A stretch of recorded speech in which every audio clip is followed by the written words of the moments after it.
Welcome to another episode, ladies and gentlemen, boys and girls of Scale Your Real Estate. Today, our guest needs no introduction. He is the host of Bigger Pockets, David Greene. And I got to be honest, I'm recording this intro after I did the episode. Like I just finished filming it, and my mind is blown.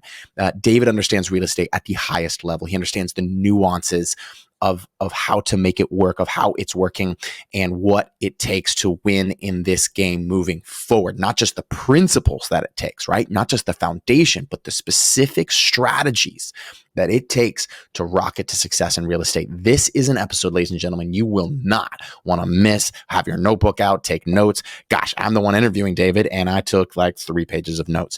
Enjoy, and please let me know, what did you learn? Like, let's not be, you know me, I'm not a passive guy. I want to be active with all of this stuff. And so let me know, drop a comment, send us an email, support@scaleyourrealestate.com, and just let us know, what did you learn? And if we got David Greene back, what would you want us to ask him more about or go deeper on? I mean, this episode could have been 3 hours. I mean, easily. And he rocketed through it, and it was absolutely amazing. So enjoy, and I'll see you guys very soon.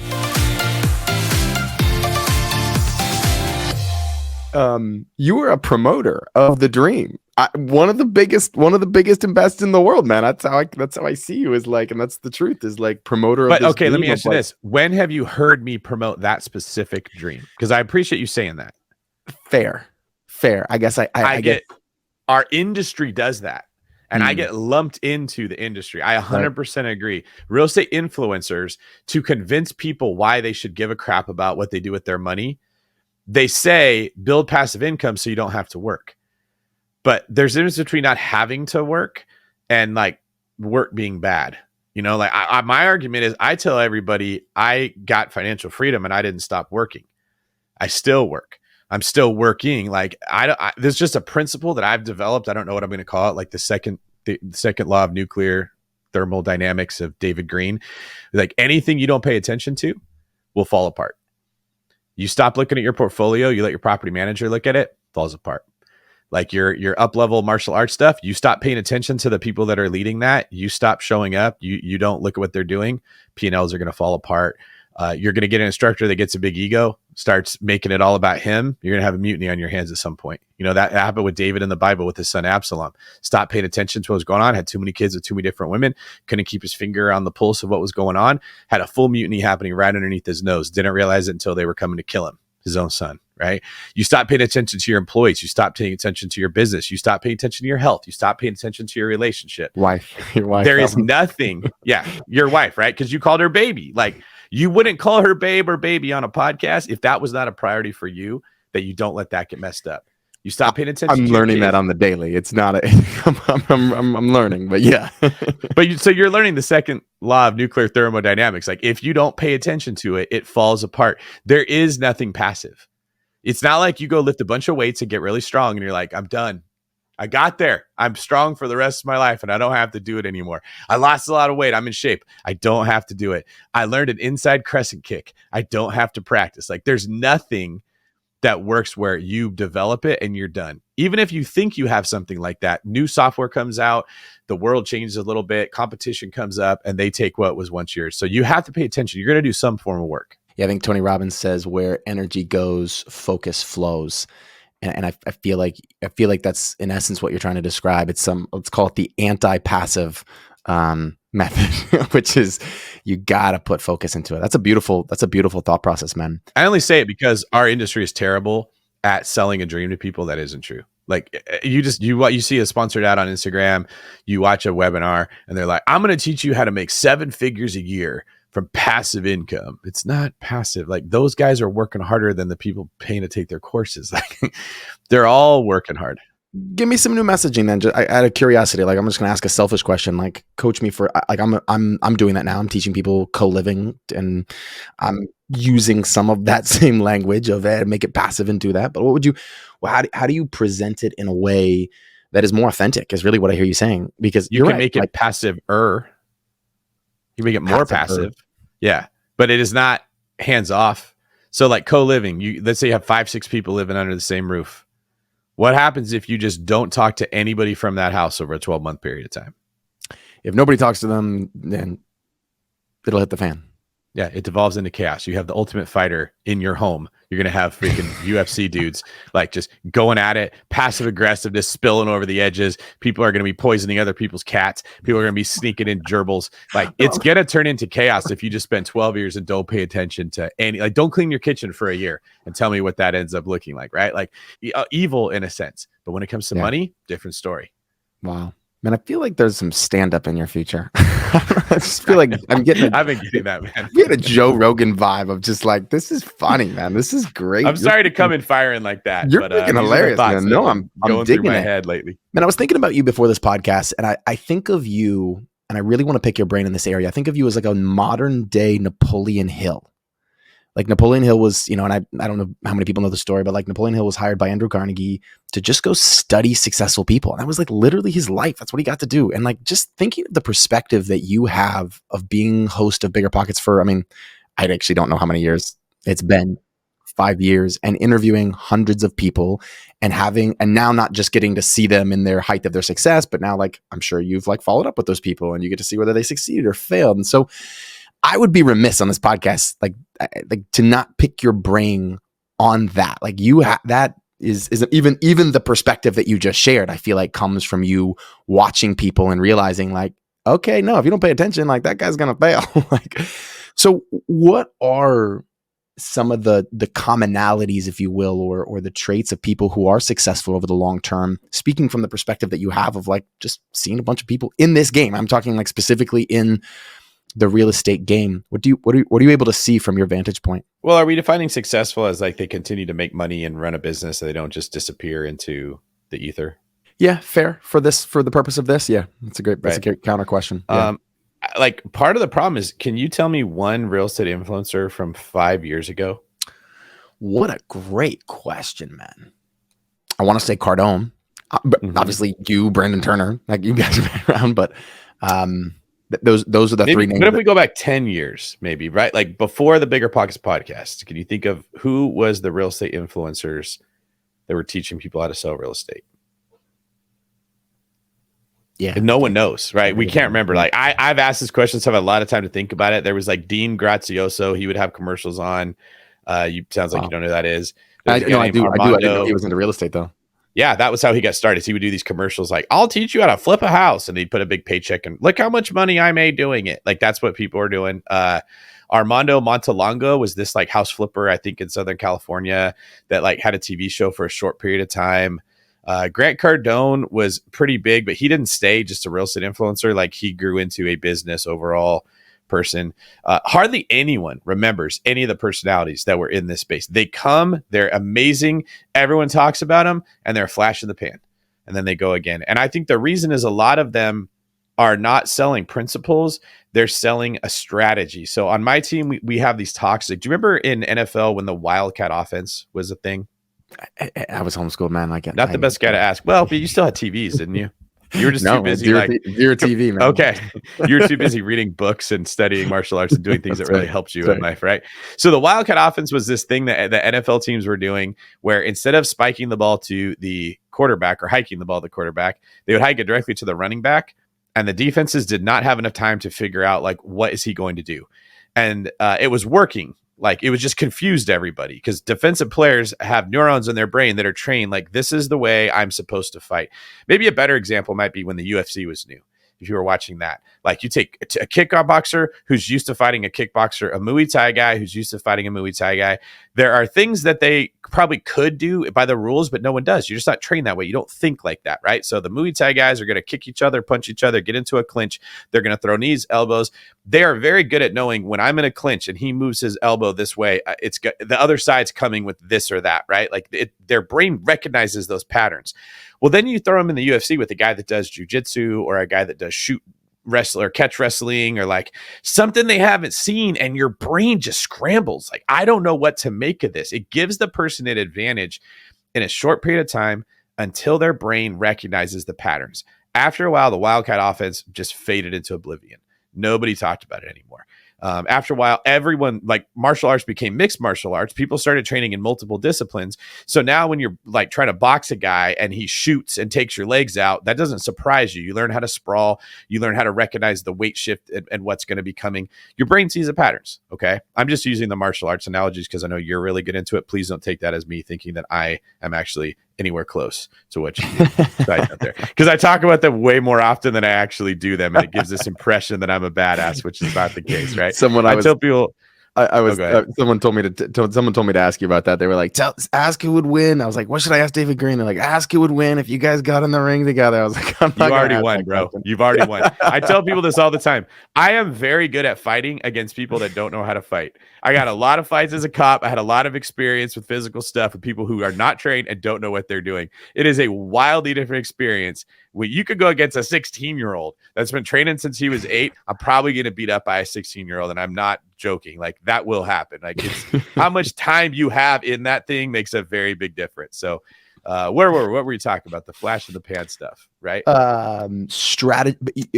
Yeah, people principle versus selling a strategy and why the flash in the pan. Yeah. So there's always an influencer that says, I can teach you to do a thing that no one else has done, and it's like a cheat code. Short-term rentals were a cheat code for a period. Like, you get so much money because nobody is doing it. The Burr method for a while was like a cheat code. Like, I never sold courses on it. I just give away the information for free most of my career. But other people would, like, that don't know crap about it, that had like 5 houses, would make hundreds of thousands of dollars a month teaching people how to do the Burr method because it was this cheat code. Like, no one had ever thought about it like that before. Right now, creative finance is one of those things. Rates went up. You have to work harder and make money to buy houses. Returns are lower. We'll just use creative financing. And it sounds so cool, and it can work in certain situations that everyone flocks. It's always the newest thing, right? Like, you've probably seen when I wrote Long Distance Investing, a lot of people were like, I could buy in another state. And then investors just started flocking from area to area to area. Where are you investing in? You're in Birmingham, Alabama? I want to buy in Birmingham, Alabama. Then you tell someone, and everyone goes to Birmingham, Alabama. They eat up all the inventory. Now they're going to move to Atlanta, Georgia. Now they're going to move to Memphis, Tennessee. Now they're going to move to Jacksonville, Florida. Now they're going to move to Austin, Texas. There's always this, like, what's the next thing? The problem with that message is it eventually is not a principle that wins a football game or wins a fight. It was like if you have a student that shows up that's like, can you show me the one technique that can beat anybody? Right? Like, if that's what they're thinking, they're probably not going to get good at martial arts. The people that come to the influencers that come to the space and like, just show me the strategy that is easy and works every time, and I won't lose money, and I'll make a whole bunch of it so that I could be done. They fall prey to those people that come in and make insane amounts of money selling them information. And then, like the Wildcat offense, it gets exposed. It's no longer a cheat code. And then that influencer fades, right? The thing that I've seen after following the people that stay in the game that remain successful, like Tony Robbins would be an example of that. He's been around for forever. He's still considered to be one of the foremost experts. Grant Cardone's still around because he practiced his skill of talking. He's so good at talking, man. He could hold attention. He's good at being controversial. He's good at being wild. And he's got that Donald Trump thing where it will piss you off what he says, but it's so entertaining when he said that you'll keep coming back for more. And eventually you start to like the feeling of getting pissed off. It becomes like addicting, right? They're teaching principles. They're not teaching secrets, techniques, things that no one's ever heard. Like, mixed martial arts became the sport that everyone, now it's who's the best at mixed martial arts or who's the best at continuing to practice. Like, whereas there was a time where if you just knew karate, that's it. You get in a bar fight, you're winning. You have an advantage that other people don't have. The internet has made it, Sam, so that this information's everywhere. There's no one that doesn't know about real estate investing. There's no one that hasn't heard of passive income. There's no one that doesn't know what cash flow is. That was a secret, man. It was like knowing something nobody else knew. And you could win every fight if you were just the one training in it. And it's not like that now. And that's why I think our space is becoming so hard for people to make money. And they're going to have to do what you're saying. Like, your strategy, you call it, I think, in CoLiving, right? CoLiving. I've just called it like rent by the room, but rent by the room. CoLiving is the new up and coming term. Yeah. There you go. So it's not as simple as like when I started, just buy a house, make sure the rent's more than the expenses, buy it in a good area. Boom. You just made money. Just wait. That was all real estate investing was. Like, the challenge was, how do I convince someone to buy a house instead of a car?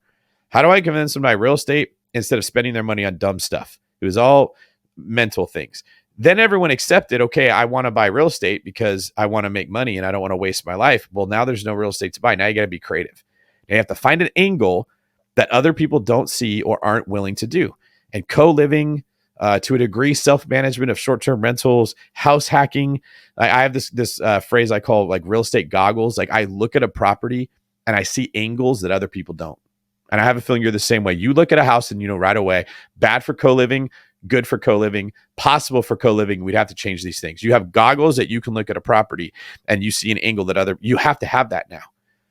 Because everyone else out there is listening to this podcast, is listening to my podcast, is reading the books, and they're looking for the same freaking thing that you're looking for.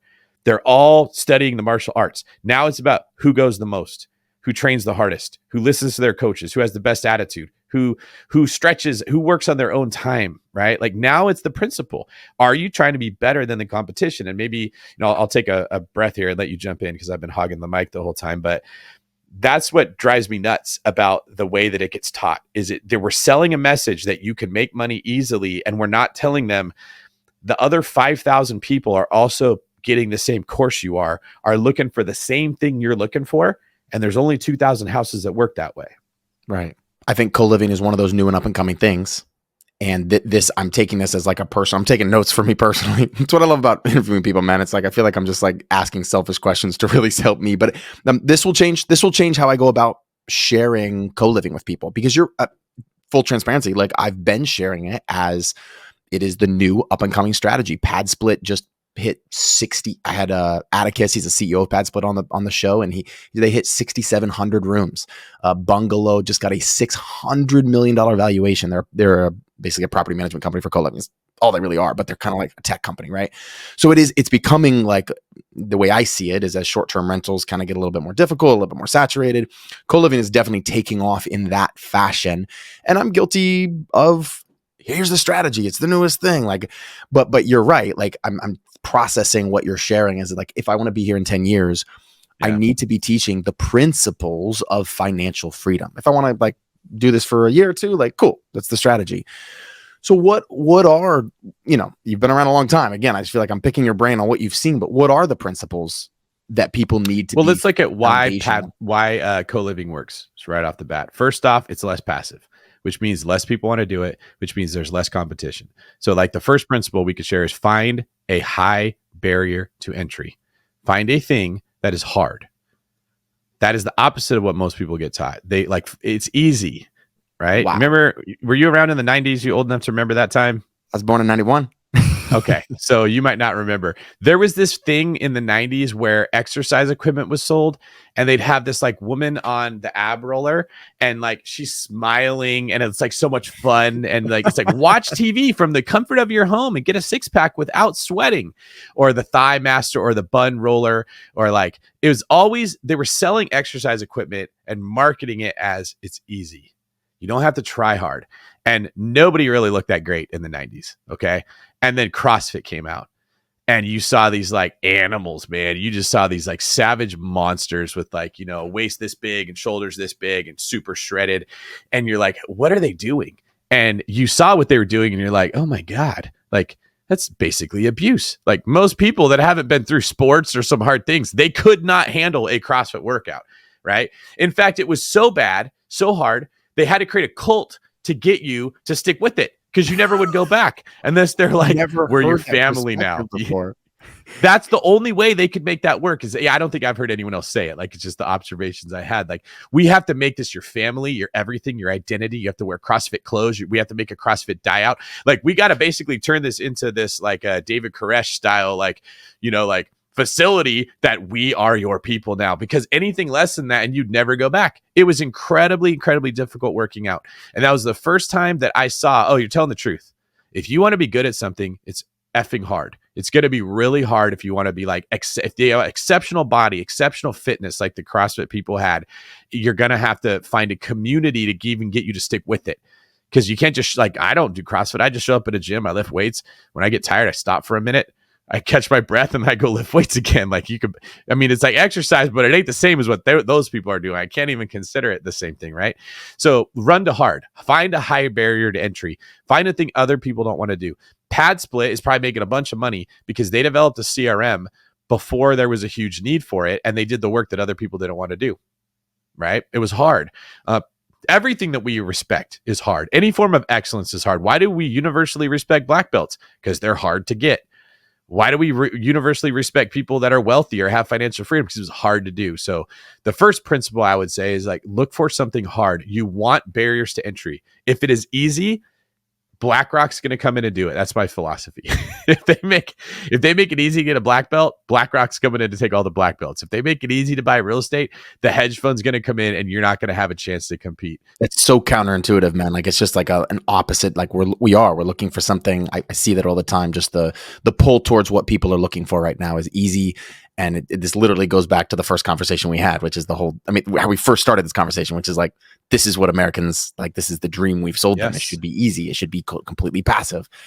So I love this counterintuitive, but please continue. Well, and I'm sure people might disagree. There's probably people out there that are pissed off hearing this. It's kind of offensive for me to say everything you've been told is wrong. You're not entitled to an amazing relationship with someone that's supposed to love you for you.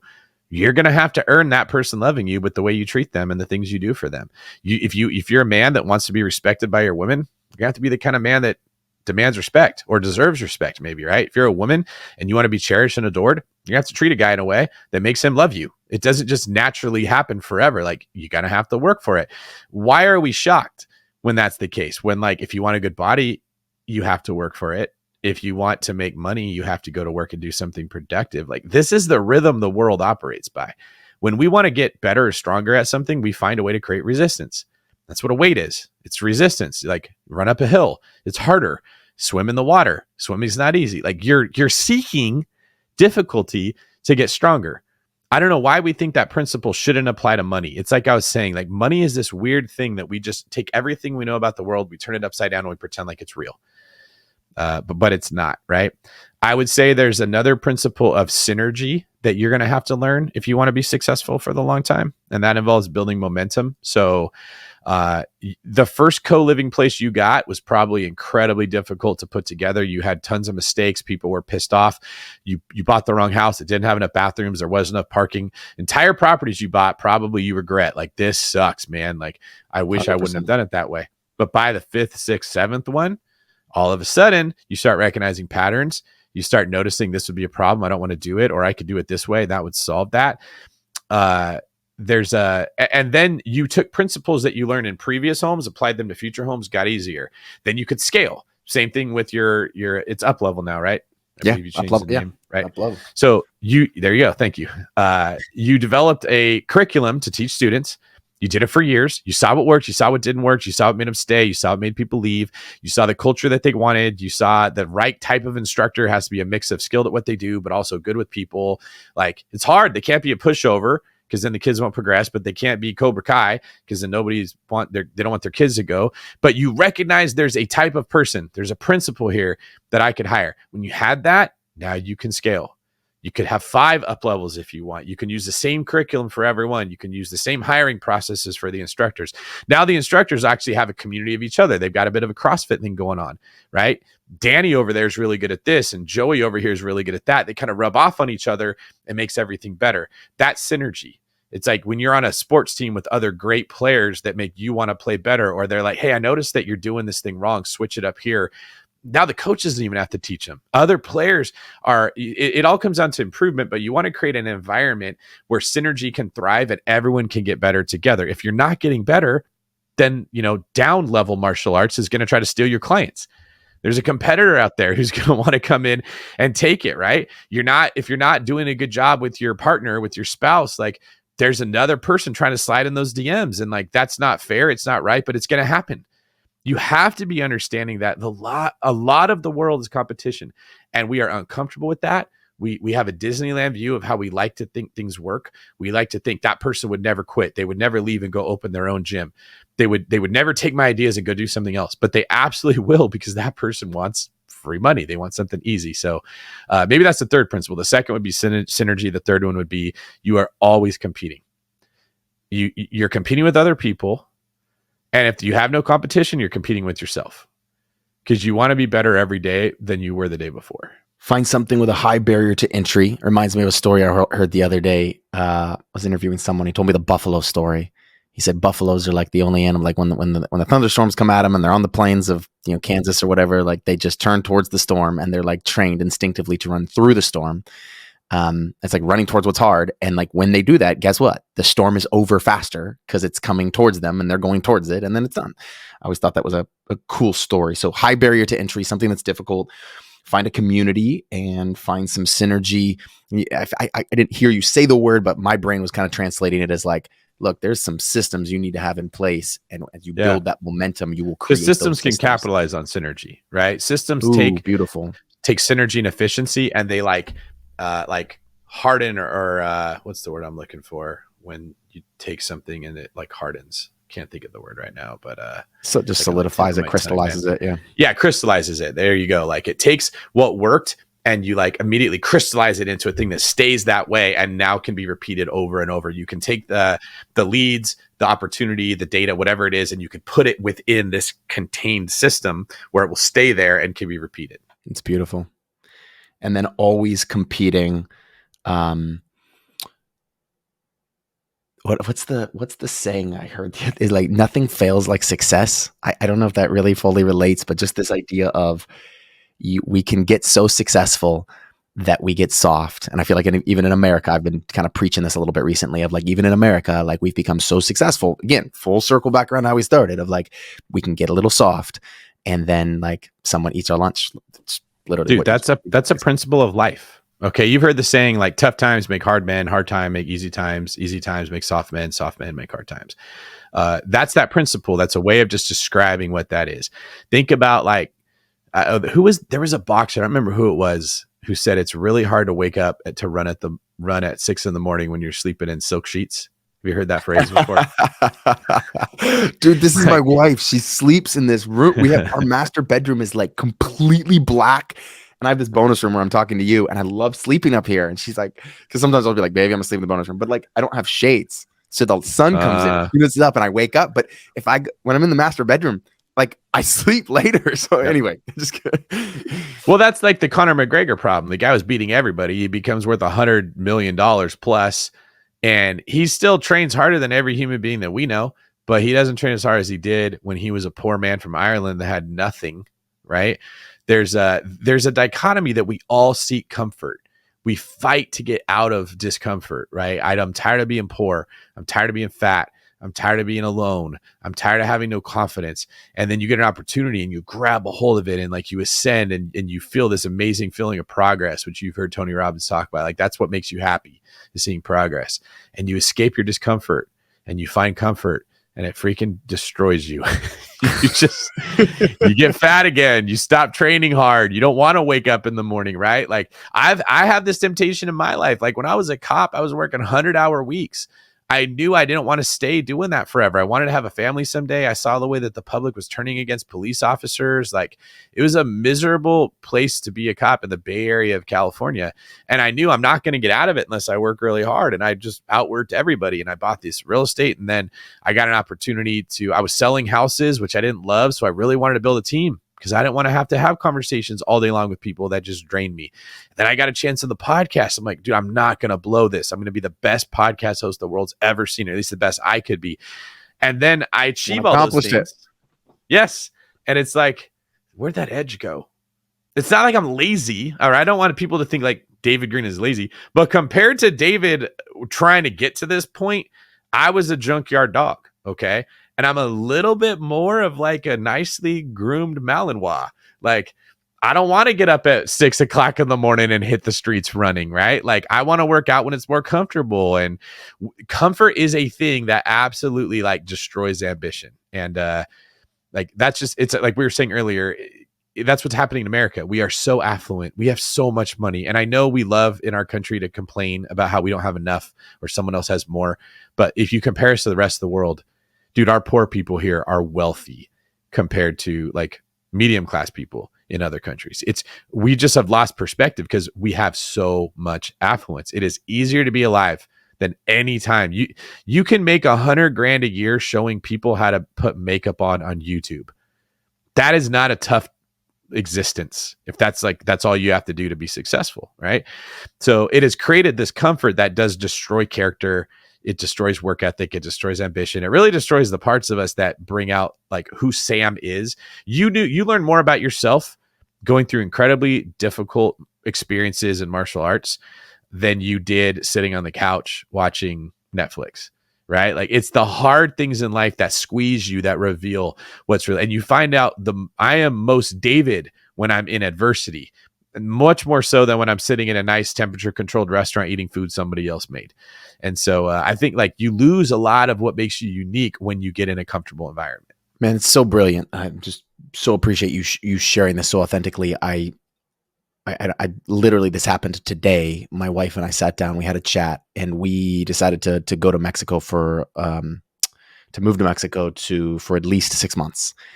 And part of it was for the reason you're describing. And part of it was for this reason of like, we find ourselves super comfortable. I'm sitting in this beautiful house. I'm on a lake. We drive our cars, and it's like we just like are starting to hear ourselves complain about stupid stuff. I'm like, man, is that what our life has become? Where like our landscaping guy did this thing, and now we're like talking about that for 30 minutes, and it's like, what the F, right? I'm just like, let's go somewhere where we're in an environment that will challenge us, that will, and there's a spiritual retreat center at this town we want to go to, and like let's grow, let's put ourselves in a little bit more of a not so cush environment. So I love that. So that's a great point. You know what I was thinking when you were talking? Yeah. Food tastes the best when you're hungry, right? Backpacking. When you try to all right, when you try to eat when you're not that hungry, you get really picky, you become really critical, right? Like the steak was cooked medium rare, but the edges were a little gristly. And I thought that the beans were a little too spicy for my liking. Like you just become nitpicky about dumb things versus when you're starving, dude, the beans taste so good. You couldn't even think about that. And like, it's a happier way to be alive where you're just so glad you have food to eat and it tastes great. And if you have to put yourself in positions of hunger it's better. You'll enjoy life more than when you're not hungry and you just become hypercritical of everything not being perfect. It's like you become a miserable person, which I don't think is the case with you and your wife, but you're that kind of guy that takes one step in that direction. Like, I don't like it. I'm not going to keep going. Right. Which is wise. A lot of people take 100 steps in that direction. They plant their flag there. They build their lake house in that place. And now it's very hard to get out of it. Yeah. So let's talk strategy for a minute, since we've set I think a beautiful foundation of principles, and like, hey, if that's the foundation, I really do want to switch gears a little bit to, okay, you have access maybe more than anybody I know to like input from people on like what's working right now. I also know you own, the one brokerage, which I use regularly for my loans, for my DSCR type loans when I'm buying co-living properties. Randall's been great. I think we've closed probably close to 6-7 million with them. I don't know. I was actually going to ask him before this podcast, be like, how much have I closed? But it's a decent amount. I guess my question for you is like, man, what do you, strategy wise, like, what are you seeing working out there right now? And specifically for someone, because my audience is definitely people who are either A, looking for like a good strategy, or B, getting into this, right? Getting into real estate investing. So what advice do you have for them, and what's in terms of choosing a strategy and what's actually working? I guess that's my question. The bad news is, in my whole career investing in real estate, I started in 2009. It's when I bought my first house. And then if your audience doesn't know who I am, I own a bunch of rentals. I run a real estate team, and then I run a loan company, the one brokerage. And there was always a new market. I could say, hey, this isn't working, go there. Hey, this isn't working, go there. And then we sort of ran out of markets that didn't have a ton of competition where you could confidently find a cash flowing rental. I don't know of any that aren't areas so bad you don't want to buy there. So it's the cash flow is like, you can find it, but just like go out there and grab it and pick it up. No, I don't know anywhere you're just going to go grab it right at the MLS. And then it became, well, do a short-term rental instead of a traditional rental. Yeah, it's more work, but you can still make it cash flow. And it's better than your job. So a lot of people did that. They quit their job. They managed 3 or 4 of their own short-term rentals. They're still working, but it's work they like more. And now it's getting hard to do that. And the risk is increasing over there because now so many people have jumped into the short-term rental market. You got this $800,000 Phoenix property, Scottsdale property, and you can't get it booked because there's too much supply for the demand that's there, right? So what was the strategy that worked? If people hear that information too late, jump in. Oof, like you could lose money now, or a lot of money doing that. And so what I'm getting at here is the knowledge that we put out is so vast. I have a book coming out for Bigger Pockets in October. And the one I'm working on after that is this new framework I've created to help answer this question you're talking about. And I start the book by just describing like real estate was a secret and now everyone knows it. Like the Israeli army developed Krav Maga. I'm assuming they developed it. Actually, you might come along and say, actually, no, it was No, I believe they did. Okay. Thank God, because I don't want to be speaking wrong there. But they developed it when no one else knew that stuff and no one was willing to do that. Like that was born out of the fires of necessity. Like we don't have the luxury of saying like, let me take off my glove and slap you across the face and say, I challenge you to a duel, right? It was born out of warfare. It wasn't born out of philosophy or ego or like, tradition, like a lot of the other places. Like this was something born out of war. And so they knew things that other people didn't know. Well, if everyone in the world knew Krav Maga, now it just comes down to who uses it the best and who uses it the most creatively. Knowing it alone isn't enough. And so what I've been saying is there's one strategy that will probably always work, which is house hacking. And I just can't, everyone gets irritated saying that, but it's like, I'm sure there's some fundamental drill that you teach your students that they hate doing. In jujitsu, it's like a shrimp drill, if you've ever heard of that. It's like basically how to lay on the ground and move your hips around, right?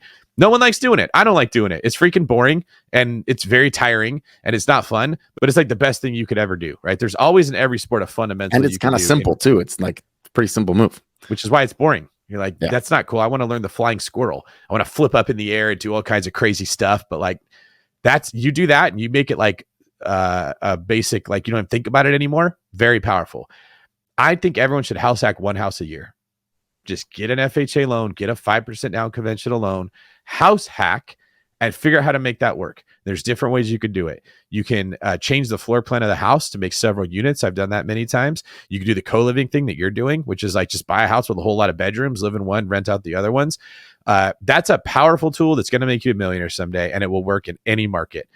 But in general, that's where I get pushback. People don't like that it's not passive and it's going to be more work and they're going to be uncomfortable because when you house hack, financially, it's the best decision you can make, but it's going to cost you in comfort.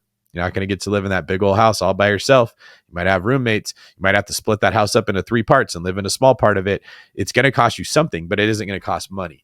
So in that book, I basically am writing about the 10 ways that real estate makes money. Natural cash flow is the one that everyone's heard about. You buy a property, it brings in more cash than what it costs. You just analyze a bunch of deals on Zillow. You find the one that cash flows the most and you buy that house. That was literally all we had to do when we started investing. It was like, oh, what market do they cash flow? Raleigh, North Carolina. All right. You go buy a bunch of houses in Raleigh and they all cash flow. Just buy a 3-2 or a 4-2 and boom, you've got cash flow. That's not happening anymore, right?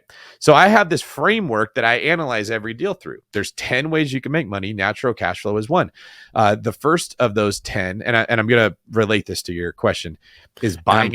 I'm curious about the 10, as many of those as you want to share, please. Because like awesome. I can think of like 4 or 5, but I'm like, how are you getting 10? Like, so the first is what some of them have something in common, right? But when you narrow them down into these 10, you will see angles and you will see opportunities in a specific deal that you would miss if you group this like 3 of them into one thing. Okay. So buying equity is the first one. You buy a house for less than what it's worth. You find a motivated seller, you negotiate really hard. You find an agent who didn't want to get professional pictures taken on the house, high days on market, property comes back on the market, seller is in a pinch, you hear about it from a friend. All of these strategies are how you're just buying equity, which is a form of really, I look at equity in real estate, the value of your stock portfolio, cash in the bank. It's all just a form of energy stored in a different vehicle. That's the best way to look at it, because when we say I have $100, that is a misleading statement, because if you said that 5 years ago, that meant a lot more. It meant even more if you said that 10 years ago, and 20 years ago, it meant even like being a millionaire was a really impressive thing when I was a kid. We still use that word, but it's like a lot of millionaires out there driving Honda Accords. All right. It was like you had a Porsche when I was a kid. If you were a millionaire, it was probably like being a 10 millionaire net worth versus being a millionaire today, right? So when we just measure everything in dollars, it is deceiving that we think we're doing better than we are. I look at dollars as a store of value, a store of energy, and it's bleeding energy every single day as inflation makes it worth less. So I have to put that energy in some container, some vehicle that is either going to bleed less or actually grow in value, right? So you go put your money in an ETF, you go buy mutual funds, let's say you get an 8% return. Now it's not bleeding as much as dollar was. But if inflation's at 10, 15, 20%, which if people think measuring the CPI is how to measure inflation, you're being deceived, right? We've inflated our currency much more than that. You could still be losing money. You could still be losing purchasing power, even though you're making a 10% return on your capital. This is a scary, scary time to be building finances. And I'm glad you're not disagreeing with me, because every once in a while I come across someone who's like, the CPI is only 6%. And I'm like, yeah, they just like, that's measuring, food and gas, but it's not asset prices have increased by a lot more than that over a period of time, right? So equity is the name I use for energy that is stored in real estate. It's that simple. And it's more powerful than keeping it in cash, because that real estate is going up in value and you're paying down the loan and you're usually getting some form of cash flow, right? So like those are different ways I've just mentioned of the 10 that are all increasing your energy. They're all working for you. So buying a house below market value, buying equity is the first way you make money in real estate. Then I have forcing equity, which is just value add. Bought a house, was ugly, you made it pretty, you made it look like the other comps, you added energy to that vehicle. And if you put 50 grand down on that house, 100 grand down on that house, let's say you put 100 grand down on the house and you spent $25,000 that made the house worth $75,000 more. Your 100 grand just turned into 50 grand more. You had a 50% return on that investment by forcing equity, right? Now, if you also bought $25,000 of equity, that $100,000 of energy has created $75,000 more of energy just using the first two. All right. The next one is what I call natural equity. Natural equity is just what we're used to thinking of when we think of prices going up, but it's tied to what the government is doing with macroeconomics. So natural equity is like when I watch them do another quantitative easing program, I'm like, well, everything's going to get more expensive. I want to go buy more real estate. They're printing more money. We're having another stimulus. That's why and I called it on Bigger Pockets during COVID when everyone was waiting for a crash. And I was one of the only people I knew that's like, I don't think so, man. They're printing so much money. I think it's going to go up in value. And they thought I was crazy. I was told I was irresponsible. I was taking advantage of people. Like I was telling them to buy right before the biggest depression we'd ever seen. And Sam, we should have had a depression. We shut down the country for like a year. No one was allowed to work. That should have created a massive depression. They just printed so much dollars to mask it. This is one of the reasons I tell people, like, just because your house went up in price does not mean it went up in value. Your $500,000 home could have went up to 510. But if inflation was 20%, you lost purchasing power. It did not keep up with inflation, but it misled you into believing that you are gaining wealth. You didn't. You lost a lot of wealth. You would have had to invest in something that went up even more. So natural equity is you win with that. Like I've described how to win with the other two by paying attention to what the government is doing with their printing of money and buying at times, not just areas, not locations, not assets, but at times in the economic cycle when we're likely to see a lot of inflation. And buying more expensive properties helps a lot. So if you bought $1 million property and it goes up by 10%, you made 100 grand. If you buy a $200,000 property, it goes up by 10%, you made 20 grand, right? So if I think that we're like going to try to reduce our currency, which is very hard to do, but if I thought that was the case, I'd buy cheaper real estate. Like deflation, like if you thought deflation was going to happen. If I thought happen, prices were going down, yes, yeah. I would be like, well, it's a good deal at cash flows, but I don't want to go buy $1 million property when it looks like prices are going down. I'm going to buy a cheaper property. When it looks like they're making more currency, we're going to have a lot of inflation. I want to buy the nicer properties, which leads me to the fourth way that you make money, which is what I call market appreciation equity. And that's different than natural equity in that natural equity is a time in the cycle that you buy. Market appreciation is understanding that certain locations will appreciate more than the national average. They don't all go up exactly. Like I gave an example of they both go up 10%, but as you and I know, that's not how it works, right? Like North Carolina, where you are, is going up much faster than Gary, Indiana. Austin, Texas is going up much faster than Tupelo, Mississippi. Like it's not even everywhere. So buying in the best areas, which is what every single old head that you talk to in real estate, the 3 rules of real estate, location, location, location, that's what they're getting at. It like if you bought a house in Malibu 10 years ago and it didn't cash flow at all, it lost $1,000 a month, bro, you would have made so much more money than the person that cash flows $500 a month that bought in Ohio.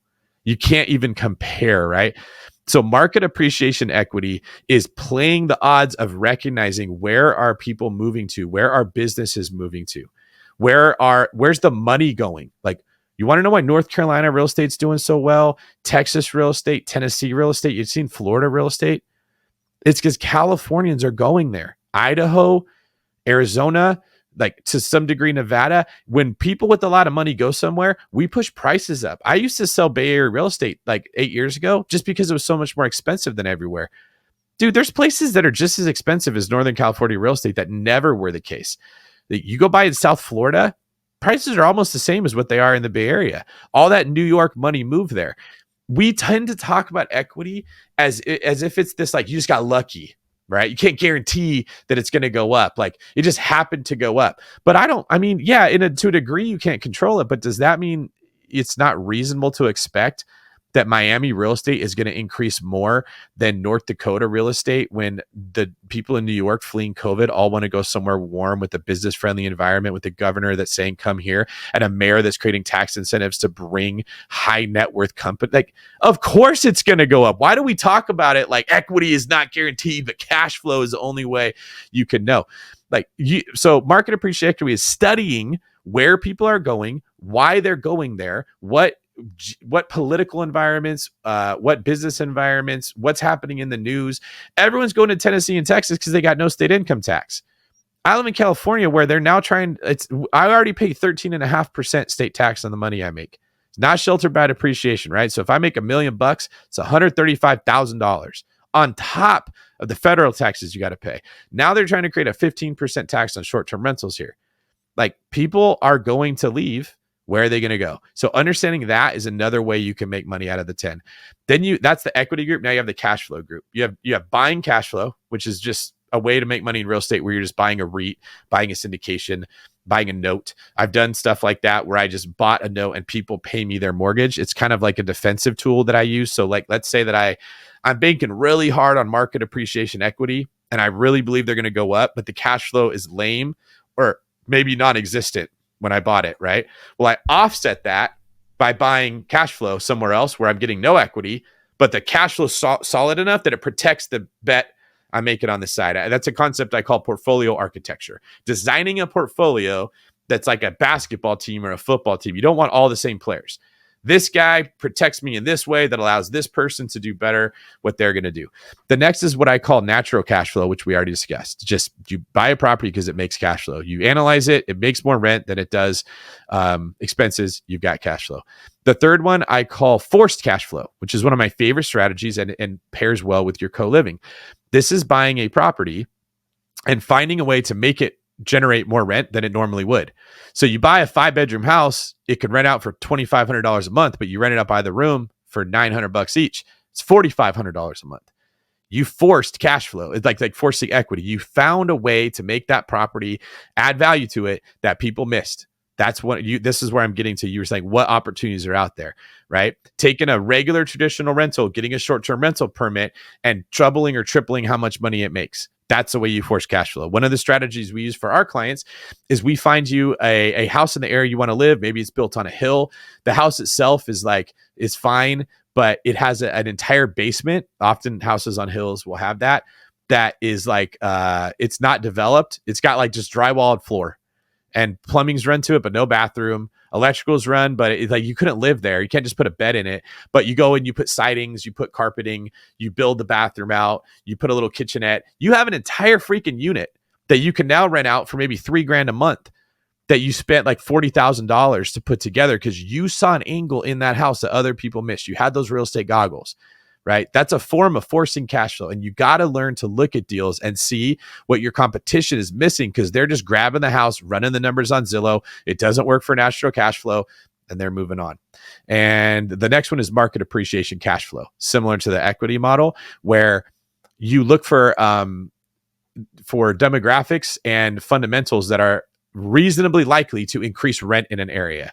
So in order for you to increase the rent on one of your tenants, 2 things have to happen. It's very simple. They have to be willing to pay the rent. They have to be able to pay the rent. So if there's a ton of rental properties and you try to raise the rent, they're not willing to pay. They're going to go somewhere else. If your house smells like butt, they're not going to be willing to stay. They're going to leave, right? So you win with market appreciation cash flow by buying in areas with constricted supply that people want to live, where you're not going to have a ton of competition from other landlords, which thankfully in the last decade, we haven't really had to worry about vacancy. It's not an issue, but it could be one. And the other part is they have to be able to pay the increased rent. Because if you increase someone's rent and they're willing to pay, but they didn't get a raise at work, they might not be able to. So you look for areas that businesses are moving to where wages are going up. If Goodyear Tire opens a factory in a city, I don't get super excited about that. They're going to pay people $19 an hour. Okay. If some biotech company, some Tesla, some tech company that would leave Silicon Valley and they want to go to Tennessee because it's a favorable business environment, what's going to happen to wages in that city in Tennessee? They're going to go up. People are going to be able to pay higher rents. So if you look at all the cities where people have exploded in cash flow in the last 5 years, Seattle, Austin, San Francisco, San Jose, South Florida, it's all tech companies moving there. They move in, they pay people a lot of money because the company makes a lot of money. The people who work there rent a house, they can pay more and more in rent every single year. Natural cash flow, you looked at Austin in year one, you're like, I can't make it work. I don't want to overpay. But in 5 years, your cash flow is killing it. 5 years of rent increases with constricted supply where wages have gone up. Now you are making cash flow. And that's the same people that were told by everyone else that they were a fool for buying a property that lost $200 a month. Well, in year 2, it breaks even. In year 3, it makes $200 a month. In year 10, it's cash flowing like $2,000. Right? So those are the 4 ways that you make money with cash flow that you can analyze specific opportunities through. And then the miscellaneous categories are just you make money from a loan pay down, which, there's a handful of things you can do to maximize that. You can make extra payments towards principal. You can recast a loan, but it's not as creative. And then taxes. You can make money by saving money on income that you would have paid taxes on through depreciation, accelerated depreciation, cost segregation studies. Even if you don't do anything and your property makes $10,000 a year, but $8,000 of that is sheltered by depreciation, you pay taxes on $2,000. That's way better than going and working overtime and getting the crap taxed out of you, right?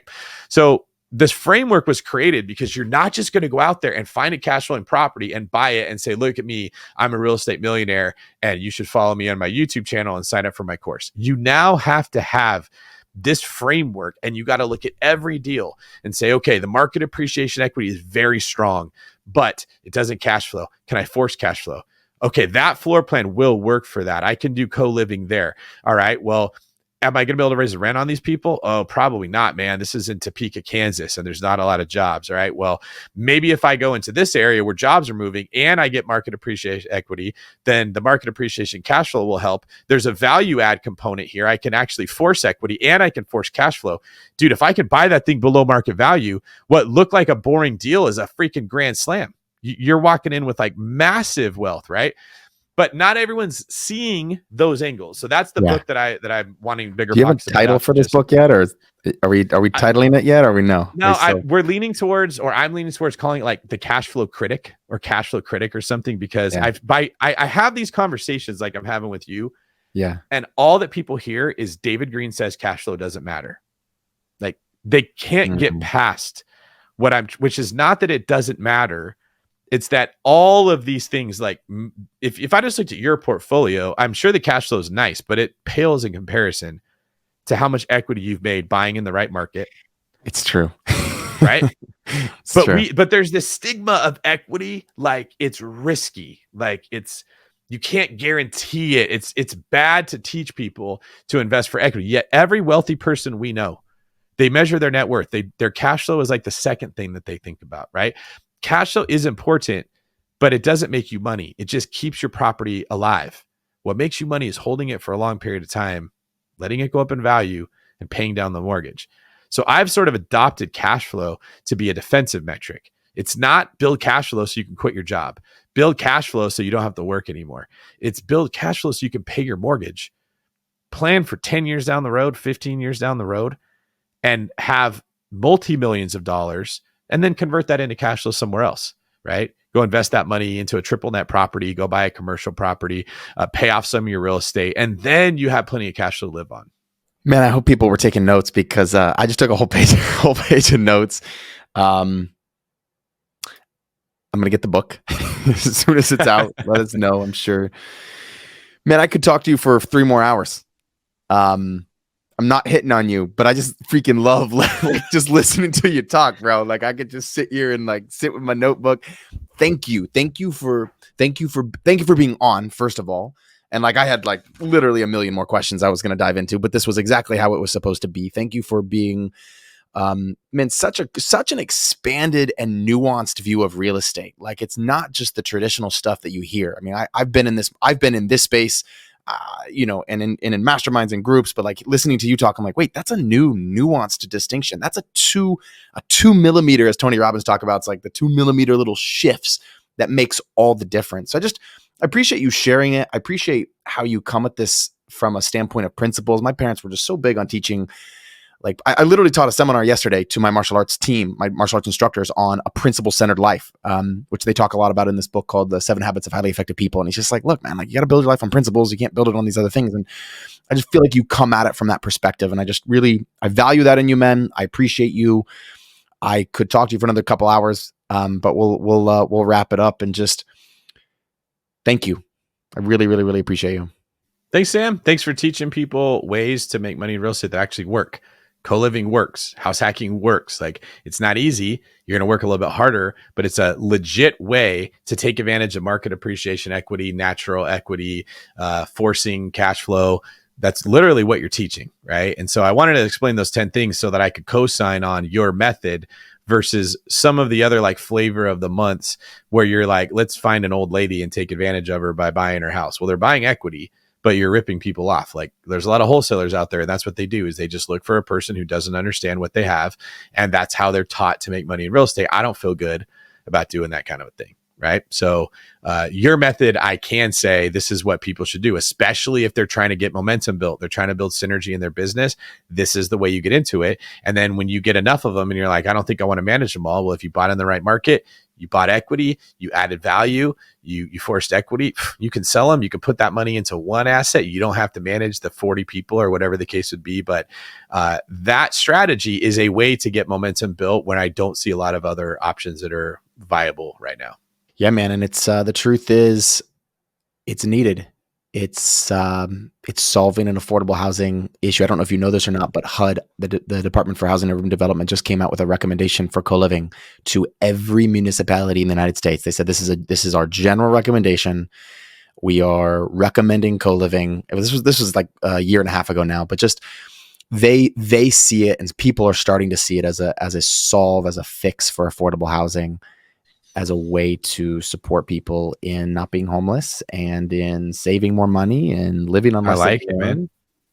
And you know what? If you're uncomfortable renting a room and living with a bunch of other people, that will just motivate you to get out there and spend more time working to improve your life, not sitting at home watching Netflix. So like that could be a good thing. Oh, you're uncomfortable? Okay, well, go get a job and work harder and build skills and save money and don't spend it on dumb things. And you could get out of that discomfort by buying your own house someday. Right. Whereas if everyone just goes and they get an apartment complex and they spend $3,000 a month on rent and they live paycheck to paycheck, they're going to be a tenant for the rest of their lives. That's right. How do people reach out to you, man? How do they follow you? They can check out my website, davidgreene24.com. It has a list of all the different stuff that I'm at, or you can follow me on your favorite social media at davidgreene24. There's an E at the end of green. Dude, thank you so much for the honor of being able to interview you. Brilliant. Yeah, it was a good talk. Thanks, man. And so we've been able to just be so privileged with how easy money's rolling in, especially if you're like an influencer in the real estate space. You sell programs, courses, education. It's getting harder, but it's been easy. And everybody has this, like, my goal is to not work, except the people in Thailand. They're like, my goal is to not starve. My goal is to send my kids to school. Right. Wow. And so they just come and they eat our lunch, dude. Like they just run circles around us. It's kind of like, you know, this because martial arts is a huge part of your life, dude. You take some kid from Malibu and he's had everything he wanted and he thinks karate movies are cool. So he comes to like train, or you take some kid from East LA or like a horrible neighborhood and like they got good parents but no opportunities. They're there like 7 days a week, staying after class, giving it everything they got because that's their only chance. That's what people are like that are not in America, that see the opportunities. They're like, I don't care what it takes. This is easy. All I have to do is be at my computer and, you know, put things together, versus you take the person that thinks that work is bad and they're like, why do I have to be at my computer? I could be at the beach. I could be at Coachella. Like they're resentful that they have to do any work. It's like a massively different mindset.